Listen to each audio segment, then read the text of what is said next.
Tous motivés pour la paix, ils sont une cinquantaine de partenaires de stabilisation dont les organisations non gouvernementales, le gouvernement provincial, la MONUSCO, la société civile, la division du plan et autres à répondre présents pour cet atelier de vulgarisation de la stratégie nationale et plan opérationnel du PDDRCS. Il est question de mettre à la disposition de ces partenaires des connaissances nécessaires autour du PDDRCS pour son appropriation et accompagnement afin de matérialiser la vision du chef de l'État, celle de restaurer la paix et la sécurité dans la partie orientale du pays, a martelé les chefs de travaux Peter Nzima, l'assistant principal du coordonnateur provincial PDDRCS. C'était lors du discours de bienvenue sous la supervision de Flory Kitoko, coordonnateur adjoint en charge des questions techniques et opérationnelles.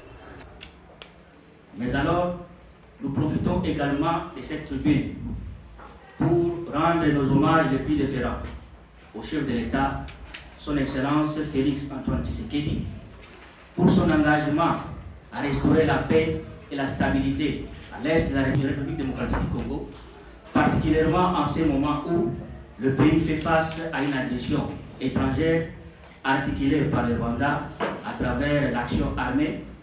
de la coalition M23-RDF qui occupe en ce jour une bonne partie du territoire de Rutshuru au nord Kivu. Abordant la question de l'objectif de cette activité de séjour, il y a lieu de vous préciser qu'il fait suite à un besoin exprimé par nos partenaires de stabilisation d'être édifiés sur le programme, leur facilitant ainsi sa vulgarisation à l'occasion des activités qu'ils réalisent chaque jour sur le terrain.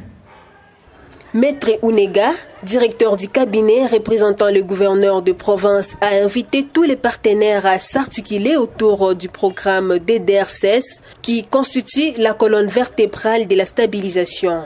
Le programme PDDRCS reste la colonne vertébrale de la stabilisation dans l'est de notre pays et plus particulièrement dans notre province. Tous les autres programmes, que ce soit dans le secteur humanitaire, le secteur de la stabilisation lui-même et le secteur du développement, doivent s'articuler autour du PDDRCS. C'est le PDDRCS qui a le lead du processus de stabilisation.